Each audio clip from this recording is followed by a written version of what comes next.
Avant de plonger dans cette histoire incroyable, pensez à vous abonner à la chaîne et à activer la cloche.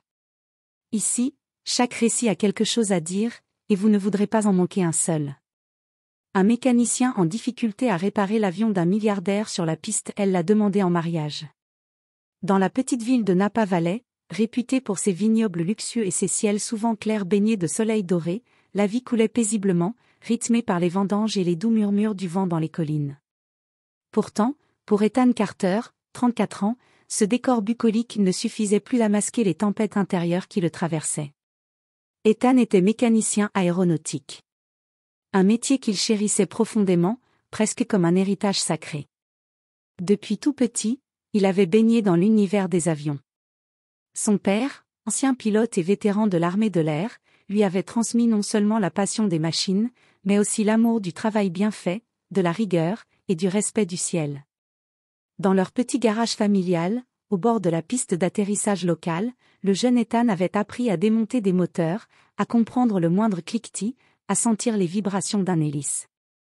Mais la vie avait brusquement changé le jour où son père était tombé malade, emporté par une maladie foudroyante. Depuis ce jour, le poids de la famille reposait entièrement sur ses épaules. Le garage, autrefois prospère et plein d'activités, peinait désormais à rester ouvert. Les clients se faisaient rares, et les gros contrats s'étaient envolés vers de plus grandes villes où les entreprises avaient les moyens de payer des mécaniciens mieux équipés. Chaque mois, les factures s'accumulaient, loyer, matériel, assurance. Ethan voyait ses économies fondre comme neige au soleil. Les journées étaient longues et souvent solitaires. Il se levait à l'aube, traversait la petite ville encore endormie, et ouvrait le garage avant même que le café du coin ne commence à diffuser ses arômes. Parfois, il se surprenait à rêver à une autre vie, une vie où il pourrait voler, où son talent serait reconnu, où l'étau financier se desserrerait. Un matin d'automne, alors que le vent frais agitait les feuilles mortes et que le ciel s'habillait d'un gris perle, son téléphone vibra brusquement, brisant le silence matinal. Sur l'écran, un appel inhabituel, aéroport régional de Napa. Il hésita un instant, le cœur battant plus fort. Puis il répondit. « Ethan Carter ? C'est Mark, au contrôle technique de l'aéroport. On a une situation d'urgence. » La voix de Mark, habituellement calme, trahissait une pointe d'inquiétude. Un Gulfstream G7 Sense, le jet privé de Madison Rowe, a signalé une panne moteur en plein vol. Ils viennent d'annoncer un atterrissage d'urgence ici. Ethan avala sa salive. Madison Rowe, ce nom sonnait comme une légende dans le monde des affaires.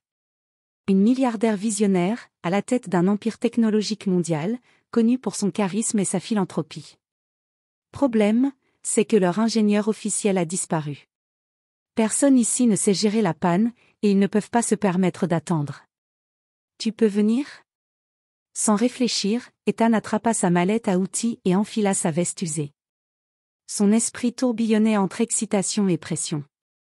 C'était peut-être la chance qu'il attendait depuis si longtemps, ou simplement un piège. J'arrive tout de suite. Le vent d'automne soufflait encore plus fort alors qu'il fermait la porte du garage derrière lui, prêt à affronter un défi qui pourrait bien changer sa vie. À son arrivée sur la piste, Ethan sentit immédiatement la tension qui régnait dans l'air. L'immense Gulfstream G700, d'un blanc éclatant presque irréel sous la lumière grise du matin, trônait au milieu du tarmac, entouré d'une équipe de techniciens et de personnel au visage crispé. Certains se parlaient à voix basse, d'autres lançaient des regards inquiets vers l'appareil, conscients de l'urgence de la situation. La silhouette élancée de Madison Rowe se détacha de l'avion. Elle descendit rapidement les marches, d'un pas assuré, comme une reine débarquant sur son royaume en crise. Vêtue d'un tailleur gris perle parfaitement coupé, ses lunettes de soleil noir posées sur le nez ajoutaient à son allure une aura d'autorité et de mystère. Mais sous cette façade impeccable, Ethan perçut une fragilité subtile. Ses yeux, visibles malgré les lunettes, étaient marqués par une légère anxiété, celle d'une femme habituée à contrôler les situations, mais qui faisait face à une menace inconnue. L'agitation autour d'elle contrastait avec son calme apparent. Les assistants consultaient fébrilement leurs tablettes, les techniciens parlaient de chiffres, de pression, de risques, mais aucun ne semblait capable de résoudre le problème. Un homme corpulent, responsable du hangar, s'approcha d'Ethan en le guidant vers Madison. « Ethan, voici Madison Rowe, la propriétaire de l'appareil, dit-il d'une voix grave, presque essoufflée. On a besoin de vous, et vite. Leurs ingénieurs ont disparu, et personne ne sait comment réparer cette panne à temps. Le regard de Madison se posa alors sur Ethan. Il sentit ce poids, cet instant où tout semblait suspendu, où son sort allait se jouer. « Vous êtes celui qui va nous sauver ?» demanda-t-elle, d'une voix claire, teintée d'une pointe d'espoir et d'impatience. Ethan hocha la tête, les mains serrant sa mallette d'outils comme un talisman. « Je vais faire tout mon possible », répondit-il avec une détermination calme. Sa voix trahissait son engagement sincère, mais aussi sa conscience du défi immense qui l'attendait. Un murmure parcourut l'assemblée. Beaucoup doutaient encore de ce mécanicien indépendant, vêtu simplement, avec ses outils usés, loin des équipements dernier cri des grandes compagnies. Mais Ethan ne se laissa pas impressionner. Madison baissa légèrement ses lunettes, plongeant ses yeux dans ceux d'Ethan. « C'est tout ce que nous demandons. » Dans ce moment suspendu, entre l'élégance du luxe et la rudesse de l'expertise simple, deux mondes se croisaient enfin, portés par un espoir commun. Sans perdre une seconde, Ethan se dirigea vers l'avion, son sac à outils fermement accroché à l'épaule. Le vent froid automnal fouettait doucement son visage, tandis que le ronronnement lointain des moteurs s'estompait dans le tumulte ambiant. Chaque pas sur le tarmac lui semblait chargé d'une lourde responsabilité, il n'avait jamais travaillé sur un appareil de cette envergure, et pourtant, il savait que toute seconde comptait. Il posa son sac, sortit ses instruments un par un, les vérifia rapidement, puis s'agenouilla sous l'aile. L'ombre imposante du fuselage le surplombait, tandis qu'il passait en revue méthodiquement chaque composant, chaque connexion hydraulique, avec l'œil aguerri d'un homme qui lit dans les machines comme d'autres lisent dans les livres. Son cœur battait fort, mais sa main restait ferme. L'appareil avait souffert d'une défaillance subtile, presque imperceptible, que les systèmes automatiques n'avaient pas détectée, une fuite hydraulique lente, due à un joint défectueux dans la conduite principale. Cette petite faille mettait en danger le fonctionnement du moteur et risquait d'empêcher le décollage. Ethan sortit un chiffon, nettoya soigneusement la zone endommagée, puis examina les pièces de rechange dans son sac. Il n'avait pas tout l'équipement sophistiqué qu'on trouverait dans un grand hangar, mais il possédait l'essentiel, l'expérience, l'ingéniosité et une détermination farouche. Avec précision, il déposa délicatement le vieux joint, remplaça les conduites usées, resserra les boulons avec soin, et colmata la fuite à l'aide d'un scellant temporaire. Pendant plusieurs minutes, il resta concentré, ignorant la foule qui s'était rassemblée non loin, muette d'espoir et d'angoisse. Puis vint le moment de vérité, il remonta dans la cabine de pilotage, actionna le tableau de bord, et ordonna le redémarrage du moteur.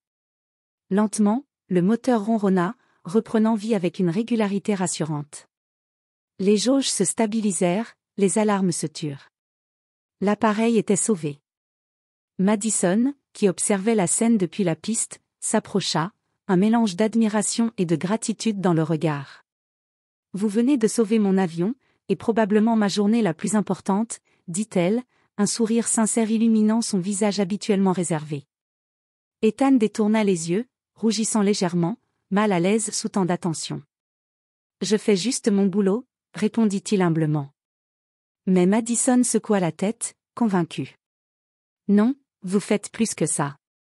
Vous avez prouvé que les vraies compétences ne tiennent ni au statut, ni à l'argent, mais à la passion et au savoir-faire. » Elle le regarda intensément, puis, contre toute attente, ajouta. « Venez avec moi à San Francisco. Vous devez assister à cette conférence où je présenterai un projet caritatif qui me tient à cœur.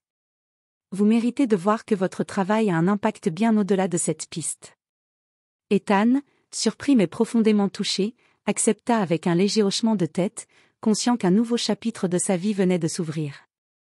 Les semaines qui suivirent. Le vol vers San Francisco s'était transformé en un moment suspendu, presque hors du temps.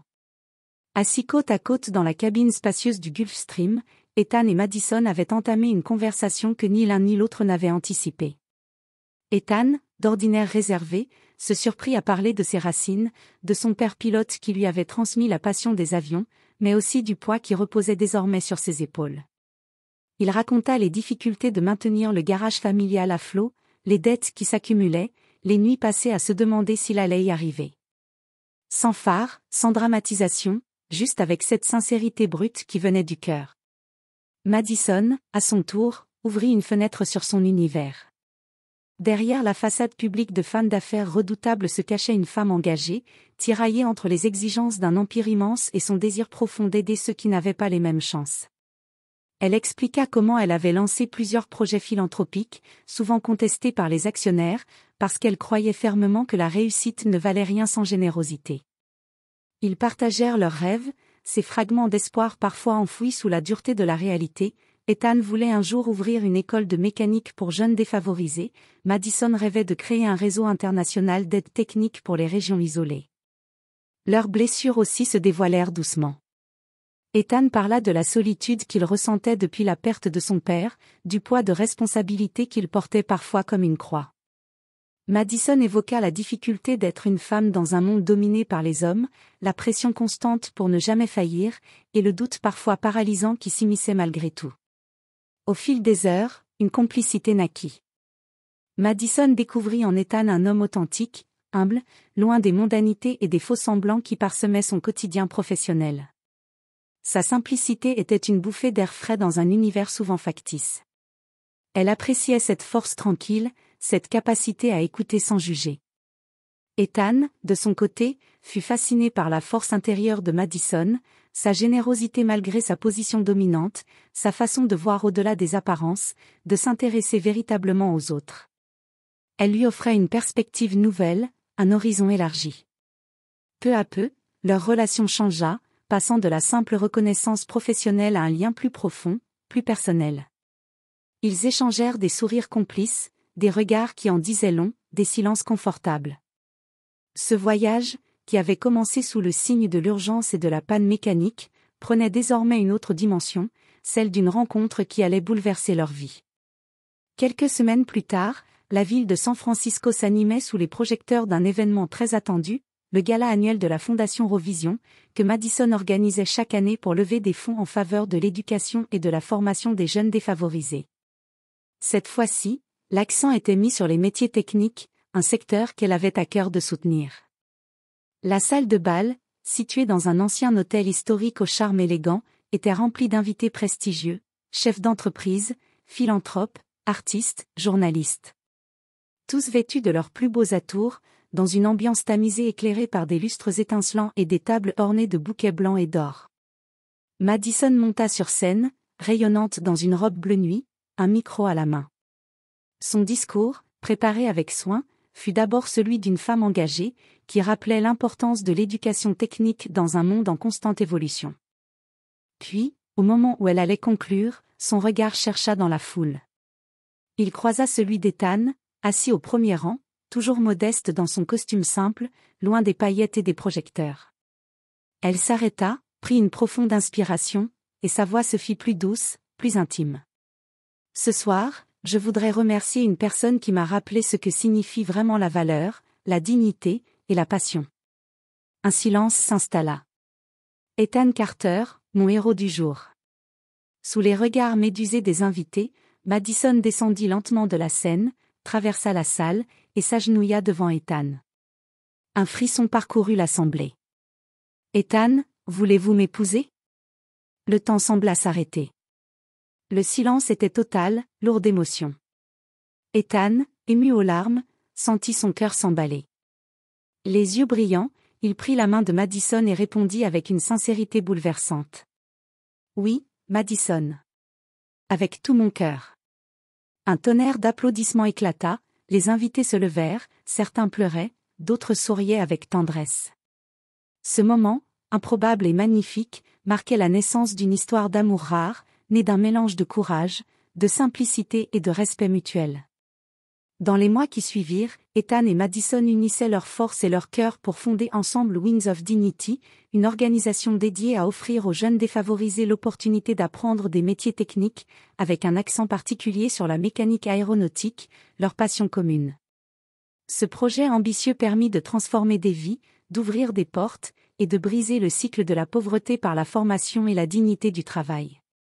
Ethan n'était plus simplement un mécanicien en difficulté. Il était devenu un symbole d'espoir, de résilience et d'amour. Son histoire inspirait des milliers de personnes, montrant que la grandeur ne réside pas dans la fortune ou le pouvoir, mais dans la capacité à se relever, à aimer et à partager.